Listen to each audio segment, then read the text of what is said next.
வணக்கம். நான் டாக்டர் தீபா லலன். இன்னைக்கு நம்ம என்ன டாபிக் பற்றி டிஸ்கஸ் பண்ண போகிறோம் அப்படின்னு கேட்டிங்கன்னா, வரிசையாக வந்து பாருங்கள், நம்ம இந்த அக்டோபர் மாத ராசி பலன்கள் தான் பார்த்துட்ருக்கோம். அந்த வரிசையில் இப்போ என்ன ராசியை பற்றி டிஸ்கஸ் பண்ண போகிறோம் அப்படின்னு கேட்டிங்கன்னா, தனுசு ராசி அன்பர்கள் உங்களை பற்றி தான் சொல்லணும். தனுசு ராசி அப்படின்னாலே குருனோட ஆதிக்கம் பெற்ற ராசிங்க. நல்ல ஒரு அப்சர்வர்ஸ், பெருசாக பேச மாட்டாங்க, ஆனால் பேசுனா ரொம்ப கரெக்டாக பேசுவாங்க. நிறைய வந்து நியாய தர்மத்தை மெயின்டைன் பண்ணுவாங்க. நம்மளோட பாரம்பரியத்தை பாதுகாக்கிறது அப்படின்றது ரொம்பவே பிடிக்கும் தனுசு ராசி அன்பர்களுக்கு. ஃபேமிலியில் ஒரு அப்பாவோ அம்மாவோ தனுசா இருந்துட்டா பிள்ளைங்களுக்கு ஒரு நல்ல கல்ச்சர், ஒரு நல்ல வாழ்க்கை, ஒரு நல்ல வாழ்வாதாரத்தை ஏற்படுத்தி கொடுப்பாங்க அப்படின்னு தான் சொல்லணும். அப்படிப்பட்ட தனுசு ராசி அன்பர்களும் உங்களுக்கு இந்த அக்டோபர் மாதம் எப்படி இருக்குது அப்படின்னு பார்க்கறதுக்கு முன்னாடிங்க, இப்போ நாங்கள் சொல்கிற பலன்கள் வந்து பார்த்திங்கன்னா உலகத்தில் இருக்க அத்துணை தனுசு ராசி அன்பர்களுக்குமான பொதுவான பலன். இப்போ இதை பார்த்துட்டு இருக்க நிறைய தனுசு ராசி அன்பர்கள் வந்து பார்த்திங்கன்னா, நான் என்னோட ஜாதகத்தை முழுசும் அனலைஸ் பண்ணிக்கணுங்க அப்படின்னு விருப்பப்பட்டாலும், நான் சில விஷயங்கள் முக்கியமான ஒரு தருணங்கள், அதாவது முக்கியமான விஷயங்களில் முடிவெடுக்கும் தருணங்களில் இருக்கேன் அப்படின்னாலும், நாங்கள் அதனால் ஜாதகத்தை பார்க்கணும் அப்படின்னாலும், நாங்கள் திருமண பொருத்தம் பார்க்கணும் அப்படின்னாலும், நான் நிறைய பிரச்சனையில் இருக்கேன், அது எப்போ எனக்கு நிவர்த்தி ஆகும்னு தெரிஞ்சுக்கணும் அப்படின்னு விருப்பப்பட்டாலும், நான் பேசிகிட்டு இருக்கும்போது எங்களோட ஃபோன் நம்பர் வந்து டிஸ்பிளேல இருக்குங்க. அந்த ஃபோன் நம்பருக்கு வந்து பார்த்தீங்கன்னா ஹாய்னு ஒரு மெசேஜ் போடுங்க. அதாவது ஹாய்னு ஒரு வாட்ஸ்அப்பில் மெசேஜ் போடுங்க. ஸ்டாஃப் உடனே ரெஸ்பாண்ட் பண்ணி அப்பாயின்மெண்ட் ஃபிக்ஸ் பண்ணி கொடுப்பாங்க. என்கிட்ட பேசிக்கலாம். சரி வாங்க, தனுசு ராசிக்கு எப்படி இருக்குது அப்படின்னு பார்க்கலாம். ஜாபு, கேரியரு, ப்ரொஃபஷன், பிஸ்னஸ் எல்லாத்த பற்றி சொல்லும்போது என்ன அப்படின்னு கேட்டிங்கன்னா, you will get more opportunities. பொதுவாக என்னோட பதிவுகள் தொடர்ந்து பார்க்குறவங்களுக்கு தெரியும், நான் வந்து தனுசு வந்து சில மாதங்களாக என்ன சொல்லுவேன் அப்படின்னு கேட்டிங்கன்னா, இழந்த மரியாதையை மீட்டெடுக்கக்கூடிய காலகட்டம் தனுசுக்கு நெருங்கிடுச்சு. கொஞ்சம் கொஞ்சமாக நீங்கள் அப்லிஃப்ட்மெண்ட் ஆகிட்டே தான் இருப்பீங்க, கவலைப்பட வேண்டாம் அப்படின்றத நான் ரெகுலராக சொல்லுவேன். அதுதான் இப்பயும் சொல்ல போகிறேன். புதன் உச்சம், புதனுடன் கேது, மறுபடியும் புதன் ப்ளஸ் சுக்கிரன், ஒரு பெரிய ப்ளஸ். மீண்டும் மீண்டும் வாய்ப்புகள் வரும். பெனிஃபிட்ஸு எல்லாம் வந்து பார்த்திங்கன்னா ரொம்ப நல்லா இருக்கும். நல்ல அட்வான்டேஜஸ் உங்களுக்கு வந்து தொழில் ரீதியாக நல்லா இருக்குங்க. அதுக்காக இப்போ ஒரு சிலர் கேட்பாங்க, நான் வந்து இப்போ தாங்க ஒரு சாதாரண வேலை செய்யுது, நீங்கள் சூப்பராக இருக்குன்னு சொன்னீங்க, எனக்கு அப்போல்லாம் ஒன்றுமே இல்லை அப்படின்னா காரணம் என்ன அப்படின்னா, அது சுய ஜாதகம், தசாபுத்தி ஒரு காரணம். பொதுவாக வந்து பாருங்கள், இப்போ நீங்கள் வந்து ஃபஸ்ட் ஃப்ளோரில் இருக்கீங்கன்னா உடனே 10வது மாடிக்கு ஏறிட முடியாது. லிஃப்ட்டுன்னு தான் ஏறலாம். உங்கள் பில்டிங்கில் லிஃப்ட் இல்லை. நீங்கள் என்ன பண்ணோன்னா, ஒரு படியாக ஏறி ஏறி தான் 10வது மாடிக்கு ஏற முடியும்.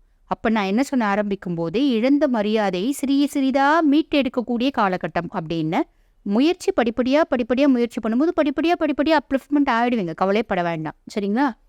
நெக்ஸ்ட்டு ஃபேமிலி, ரிலேஷன்ஷிப், லவ் இதெல்லாம் சொல்லணும் அப்படின்னு கேட்டிங்கன்னா, செகண்ட் ஹவுஸ் தன குடும்ப வாக்குஸ்தானம் காலியாக இருக்குது, எம்டி.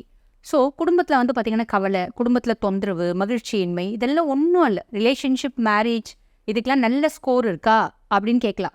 சுக்ரன் வந்து பாருங்கள் 12ஆம் பாவம், 10th of October வரைக்கும் சுக்ரன் 11th ஹவுஸில் இருப்பார். புதன் உச்சம், அப்புறம் அவர் பார்த்திங்கன்னா சுக்ரனோட இணையிறாரு. செவ்வாய் 20th of October வரைக்கும் 7th house. On the whole 13th of October வரன், ரிலேஷன்ஷிப், மேரேஜ் இதெல்லாம் வந்து பாருங்கள் நிறைய பேருக்கு கூடி வரும். இந்த சுக்ரன், புதன் இப்படியெல்லாம் நிறைய சொல்கிறீங்களேங்க அப்படின்னா, நாங்கள் அப்படியே சொல்லும்போது நீங்கள் என்ன சொல்கிறீங்க, நீங்கள் எல்லாம் அப்படியே சொல்லிட்டு போயிடுறீங்க அப்படின்றீங்க. அதனால் உங்களுக்கு புரிய வைக்கிறோம் அப்படின்னு தான் இவ்வளோ வேலை நாங்கள் செய்கிறோம். புரியுதுங்களா? இந்த மாதிரியெல்லாம் கிரகங்கள் இருக்குது அப்படின்னும் போது இந்தந்த மாதிரி பலாப்பலன்கள் நம்மளுக்கு வரும் அப்படின்னு உங்களுக்கு புரிய வைக்கணும் அப்படின்றதுக்காக தான் இவ்வளோ வேலை. புரியுதுங்களா? Okay, right. நெக்ஸ்ட் வந்து பாருங்கள், ஸோ ஆன் தி ஹோல் நான் என்ன சொல்ல வரேன், கல்யாணம் பண்ணணும், ரிலேஷன்ஷிப்பில் இருக்கீங்க, நாங்கள் மேரேஜ் நோக்கி போனோம், நாங்கள் ரிலேஷன்ஷிப்லாம் என்னென்னு எங்களுக்கு தெரியாதுங்க, வரன் பார்த்துட்ருக்காங்க, வரன் கூடி வருமா, நிறைய பேருக்கு கூடி வரத்துக்கு வாய்ப்பு உண்டுங்க. அதுக்கு தான் இத்தனை பிளானட்ஸனோட பொசிஷன் நான் சொன்னேன். சரி, ஓகே. அடுத்து ஸ்டூடெண்ட்ஸை பொறுத்த வரைக்கும் ஆதித்ய புத்தியோகம் அப்படின்னு சொல்லுவாங்க. பொதுவாக வந்து பார்த்திங்கன்னா புதனும் சூரியனும் இணையிறது வந்து என்ன சொல்லுவாங்க அப்படின்னு கேட்டிங்கன்னா, ஆதித்ய புத்தியோகம், ஆதித்ய யோகம் இப்படின்லாம் சொல்லுவாங்க. இது வந்து பார்த்திங்கன்னா படிக்கிற பிள்ளைக்கு ஒரு பெரிய ப்ளஸ்ஸுங்க, கவலைப்பட வேண்டாம். உங்களை அப்படியே காப்பாற்றும். படிக்கிற பிள்ளைங்க கம்மி ஜாஸ்தி கொஞ்சம் படிக்கிறங்க, அப்படியே கொண்டு வந்து பாஸ் விட்ரும். அதுக்காக சுத்தமாக படிக்காமல் இருந்துட்டு பாஸ் பண்ணணும் அப்படின்னு எதிர்பார்க்கக்கூடாது. ஓரளவுக்கு நீங்கள் பண்ணீங்க அப்படின்னா எஃபர்ட் கொஞ்சம் சக்ஸஸ் ஆகும், கவலைப்பட வேண்டாம். நெக்ஸ்ட்டு பெண்கள், ஒர்க்கிங் உமன், ஹவுஸ் ஒய்ஃப்ஸ் உங்களுக்குலாம் எப்படி அப்படின்னு பார்த்தீங்கன்னா, நீங்கள் ஒரு நல்ல ஆலோசகர். பொதுவாகவே வந்து பார்த்திங்கன்னா தனுசு ஒரு நல்ல ஆலோசகர். யாராவது ஏதாவது அப்படி கேட்டாங்கன்னா, அவங்க நல்லா படிச்சுட்டு இருந்தால் நிறைய பேருக்கு ஒரு ஆசானாக இருப்பாங்க. படிக்கல அப்படின்னாலும் இந்த கிராமங்களில் வந்து லேடிஸ் இருப்பாங்க, ஏதாவதுன்னா அக்கா இப்படி ஆகுதுக்கா, இப்படி ஆகுது, இதுக்கு என்ன பண்ணலாம் அப்படின்னா சில சொல்லுவாங்க. பார்த்திங்கன்னா அவங்களுக்கு வந்து பார்த்திங்கன்னா குரு வந்து நல்லா இருப்பார். தனுஷ் வந்து அப்படி தான் பெரும்பாலும் நல்ல ஆலோசகராக இருப்பாங்க. ஏன்னா குரு நல்லா இருக்கார் இல்லைங்களா, ராசிநாதன் குரு. சொசைட்டிக்கு வந்து பார்த்திங்கன்னா ஒரு நல்ல வழிகாட்டியாக இருப்பீங்க. பொறுப்பு வந்து அதிகமாக இருக்கும். ஃபேமிலிக்கு தேவையானதெல்லாம் பர்ஃபெக்டாக செய்வீங்க, சின்சியராக செய்வீங்க, ஆன் டைம் செஞ்சு முடிப்பீங்க அப்படின்னு தான் சொல்லணும். எல்லாத்தையுமே பர்ஃபெக்டாக செஞ்சு முடிக்கும்போது நம்மளுக்குள்ளே ஒரு பாசிட்டிவிட்டி வரும் பார்த்தீங்களா? பிள்ளை வந்து இதை கேட்டுச்சு, நம்ம செஞ்சிட்டோம், பரவாயில்ல, ஹாப்பி, நல்லது. பிள்ளையும் சந்தோஷம், நானும் சந்தோஷம். ஒய்ஃப் இது கேட்டாங்க, நான் செஞ்சிட்டேன், பரவாயில்ல, ஒய்ஃபும் சந்தோஷமாக இருக்குது, எனக்கும் சந்தோஷமாக இருக்குது. பையன் இது கேட்டாங்க, செஞ்சிட்டேன், பரவாயில்ல, பையனுக்கும் சந்தோஷம், எனக்கும் சந்தோஷம். அந்த மாதிரி நம்ம மற்றவங்க நம்மளை சார்ந்து இருக்கவங்க ஒரு விஷயம் நம்மக்கிட்ட கேட்குறாங்க, அதை நம்ம செஞ்சுட்டு அவங்க சந்தோஷம் அடைஞ்சாலே நம்மளுக்கும் ஒரு திருப்தி இருக்கும் பார்த்தீங்களா? அந்த மாதிரி உங்களுக்கும் திருப்தி இருக்கும், கவலைப்பட வேண்டாம். Next health. நிறைய பேர் வந்து பார்த்திங்கன்னா உங்களை ரெஸ்பெக்ட் பண்ணுவாங்க. பொதுவாகவே தனுசு சொசைட்டியில் ஒரு ரெஸ்பெக்டான பொசிஷனில் தான் இருப்பாங்க. படித்து இருந்தாலும் சரி, படிக்காமல் இருந்தாலும் சரி. இந்த மாதத்தில் அந்த மரியாதை அப்படின்றது சற்று கூடும் அப்படின்னு சொல்ல வரேன். அடுத்து ஹெல்த்து.